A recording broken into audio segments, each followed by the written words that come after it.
Hey, MMK and Teresa, and we're back on this We're back. pretty Sunday. Might have a little chance of rain today, but hey, I know it was a beautiful day yesterday, Saturday, and we enjoyed getting out a little bit of that. We'll talk a little more of that later on, though. Off the bat, I want to do a little quick shout out.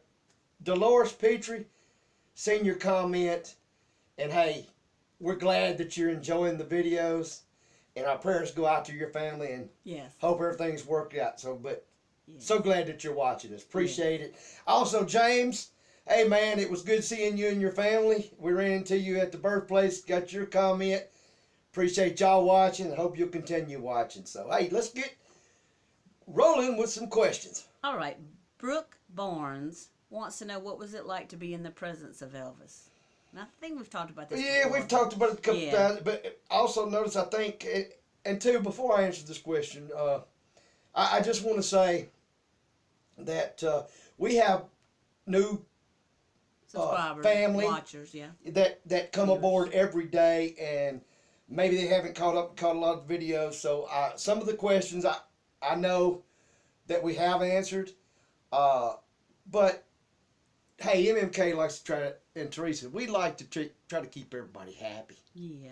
So we're gonna probably answer some old questions, and hey, answer some new questions, and maybe even answer some more questions. All right, I'm sorry. So now you forgot what the question no, was. I know right? what the question was. Believe me, what was it like being in the presence of Elvis? And man, like I have said, and like others have said, there's just nothing like it. I've never experienced ever by meeting anybody, and I've met other celebrities. It just anybody. It's just Elvis just had that. I think kind of in your question, I mean in your comment, you talked about magical, and it was. If magical's the word, I mean, you knew when he was in the room, even if you didn't see him, but when you did see him, or you heard him laugh and or talking, and you just, like I said, I couldn't. I always wanted to, just couldn't keep my eyes off of him. So but hey, we've great question, and glad you're watching. Hope you continue watching. Sherry Horsick, was the racquetball court used very much, and did you play in it?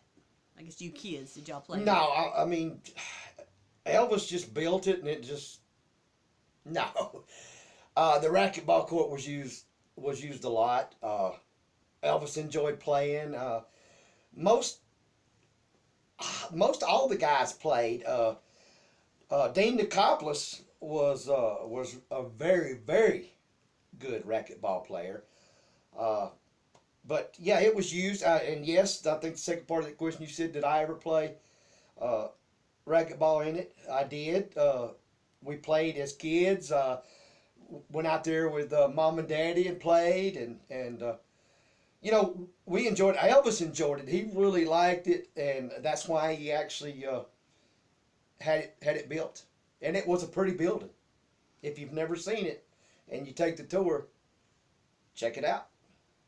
All right, Patrick Reynolds, who was Hamburger James? Hamburger, excuse me. Hamburger James was a man named James Kiley, and he actually was going to the movies and would be at the movies when Elvis would rent the movie theaters, and Elvis would send him out to pick up hamburgers, and that's how he actually got. They dubbed him the name Hamburger James. And down the road, which is a whole nother story. Let's just say things didn't probably end very well for him, but that's who he was. Paul Cornoyer. Did you ever actually sleep at Graceland? Yes. We spent the night out there several times, and I even told, like I said, in the few nights before Elvis actually had showed us our trailer that he had got for us, we stayed at Graceland and stayed in Lisa's room. Lisa wasn't home at the time, but other times when they were either maybe up flying or flying somewhere or going to the movies or out motorcycle riding, and they were gone long hours in the early in the morning. We stayed up late a lot, but we get tired. We would fall asleep in the jungle room, either on the couch or the big chair or, things like that. But yeah, we slept at Graceland many times. All right, Sarah, did you meet Larry Geller, and what were your thoughts on his relationship with Elvis? Did meet Larry. Larry was a super nice guy. For me, being a teenager, I wouldn't say, I'm trying to find Larry was unique and kind of, he was very spiritual.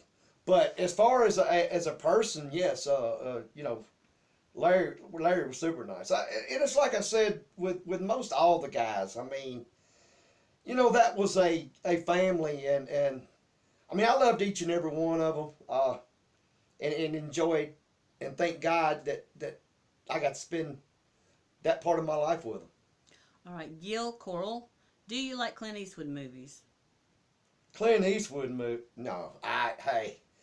Yes. Who doesn't like Clint Eastwood movies? I like all of them, but I especially like the Clint Eastwood westerns. And I've said it more than once, but just me, would have loved to seen Clint and Elvis as two badass outlaws on each other's side against the rest of the town. Maybe, and I'm sure there is maybe some folks out there that doesn't, but Clint was a great actor, still is, but he was probably like I said, the baddest cowboy actor that I've ever seen. Okay, Gail Gardner asked, do you think Elvis died with regrets?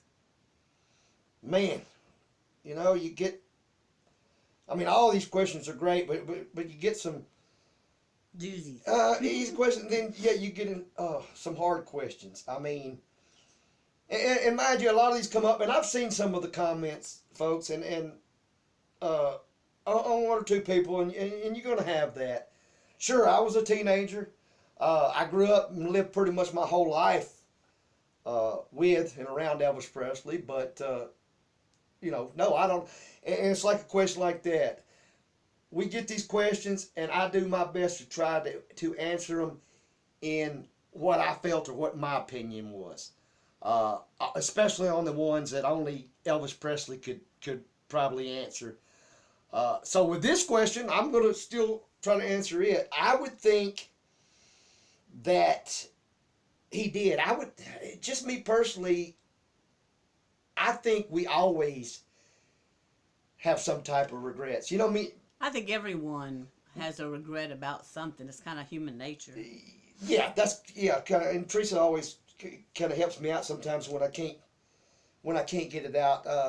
I don't think that it was anything. He loved life. He loved who he was and what he did. But like I said, I think I have somewhat regrets in life, and probably always will.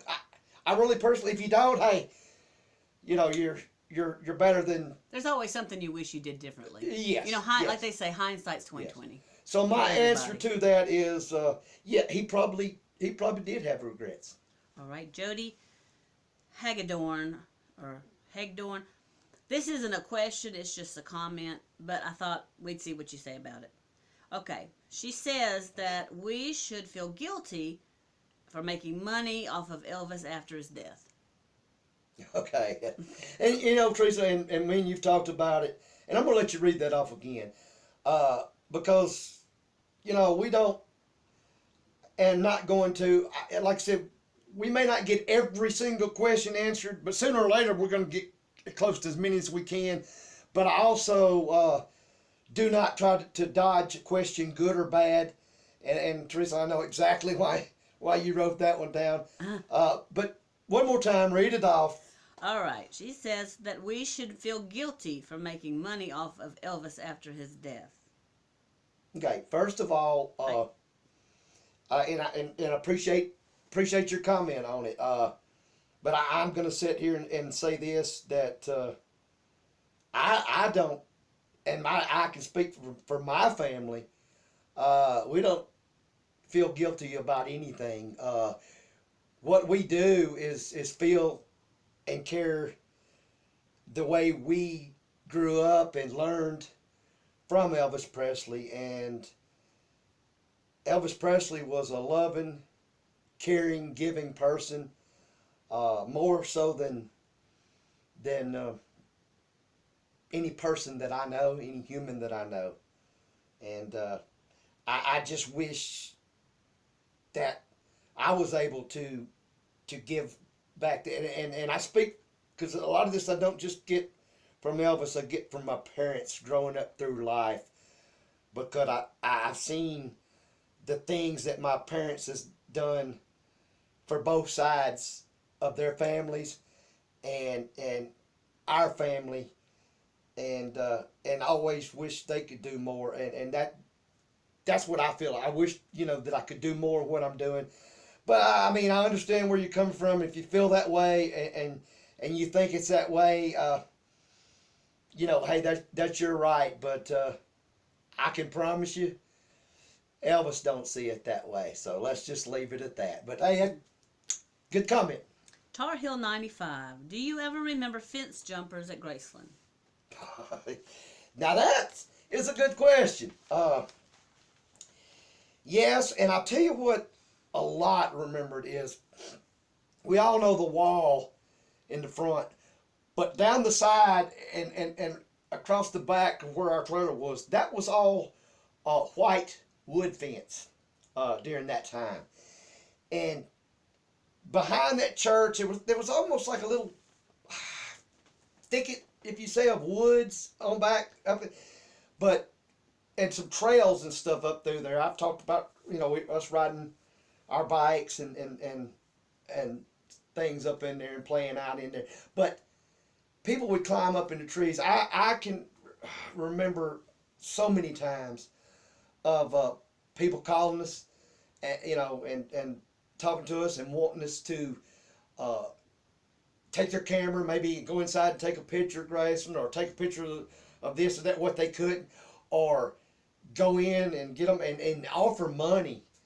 We never did. We knew better, and we just wouldn't. I mean, that you just don't disrespect family, but sure. And then some would actually, jump and run across, and then of course they'd get caught and escorted out. But yes, that was. I won't know if I'd say it was a everyday thing, but it was at least a every other day thing. So, like I said, great question. All right, Douglas Walther. How is the Dream Dakota doing? Dakota the Dream, he's doing very, very well for himself, and appreciate you asking. He had another son. For those of you who don't know, he's got two sons now. And he and his wife Jenny. Yeah, and beautiful wife Jenny. She's a sweetheart. She is. And he's got him a real good job working. Well, I won't even say he had a choice to make, because it was no choice to him. Don't get me wrong. He loved fighting. Don't know, he's talked about it, and he may go back, but he may not. But he proved that he didn't have to prove anything, just maybe to himself. He proved that. He did that. We had great times watching him. But now, to be as young as he is, he's got one heck of a good head on his shoulders, and he loves his family, and I'm damn proud of him, and Teresa is, and our whole family is. So he's putting them first. That's a priority, and that's how it should be. So, But they're happy. Yep. And having a good time. Just matter of fact, just seen him this past, not this weekend here we're on, but last weekend, and they were doing great. So appreciate you asking. All right, Jenkins. Jenkins. Did your dad steal a kiss from your mom on their first date? You know, if he did, Daddy was the type that he wouldn't kiss and tell. So no, yeah, he kissed Mom on the first date, and Teresa, year round them every day. I would say he's still stealing kisses today, believe it or not. I don't At think 79. I mean, come on, man. He don't have to steal them. Oh, Lordy. That was another great question. Okay, last question. I'll pass that question before she gets to the last. You know what? I'll they'll see the video anyway, but maybe they'll mention something or talk about it. Oh, your mom and daddy on EFM? Yeah, but yeah. Yeah, he got it. I'm sure that was the whole point he went out. He got him a little sugar. I'm sure she wanted a little sugar from him too. So. All right, Michael Whalen. Were there any fist fights at Graceland between you kids? Oh gosh, we were kids, wasn't we? Not a lot, but a few. With a lot of everybody, but one or two. One that I was actually thinking about the other day after I got off the phone talking to Rory Miller and got to thinking about it, and I'm going to actually bring it up our next, because we got talking about everything else, but I was going to bring it up to him in our next conversation when I talk to him here in a day or two, but I don't even remember what it was about, but we got into it, and I guess we fired off like two little banty roosters there and scratched and fought for a few minutes, and I actually hit kind of in his mouth, and I've still, you probably barely can't see it, but there's a little white spot there. My finger went in his mouth, and he actually bit into my finger, and I guarantee you he remembers it. Like I said, that lasted about 10 minutes. Who broke it up? We did. And then we just went right back to what we were, like nothing had ever happened. But, you know, yeah, I mean, boys was going to be boys, and there was other little scraps. You know, Joey had some, and, you know, our other cousins, and, you know, just like every family and all kids, you know. Did you ever do it in front of Elvis? You're going to, no, we never, not that I remember ever had any fights in front of it. And most of the time it wasn't in front of anybody. That day it was just me and Roy, and we were actually at the fence there by the pasture between our trailer, and you look down the pasture that goes to Vernon's house, where Roy and them live. So, but yeah, we've had them. Hey, y'all, look, some great questions. We're loving this. Like I told you, got some things coming up in the next week or so. Gonna let you in on something that me and Teresa's thinking about doing. Appreciate each and every one of you. We love each and every one of you. But before I go, I mentioned yesterday, Saturday, about how me and Teresa had a wonderful day, and we got a new addition to our family, and I hope everybody likes her. But her name is Layla. Well, we're going to call her Layla, but her name is Layla. And she is a Pug. 8.5-week-old pug puppy. And Sookie's not real happy about her right now. But look at her. I think that they'll get to love each other. Hey, she's going to be a star. You know what? We may just... it needs to be the Sookie and Layla show. Yeah, well, let's... You know what? We may nickname her MMP, Memphis Mafia Pug. Okay. But hey, y'all, like I said, oh, come here. We're loving the questions. Keep them coming. And remember, if you hadn't subscribed, subscribe. I was going to mention about the event in August. I'll go ahead. But I think that they're sold out. So I hope you got your tickets. So if you didn't, maybe next time you can get them, but we're going to have a good time. That's going to be August 13th and 14th, Teresa, is that correct? Yes. Yes. In Memphis. And Danielle will be posting, and we'll post up the information of where it's going to be at. Of course, you know, those. And you and I will be at John Daly's event on the 12th. Yes, John Daly's, and we all know where it's going to be. Same place, Holiday Inn Express. Memphis, Tennessee. I know all y'all know John. If you don't know John, you need to go to his event. And like I've said before, that is the only event that me and Teresa will be at is John's on the 12th. Mama's and Daddy's the 13th and 14th. And the only event that Mom and Daddy will be at this year, during Elvis Week, will just be their event on the 13th and 14th. Nowhere else. So I hope you got your tickets. But if you didn't, like I said, hey, maybe you catch up with them down the road. Y'all, we're going to get out of here. We'll see you on Wednesday. Remember, we love our Elvis family. And Teresa, we always love Elvis.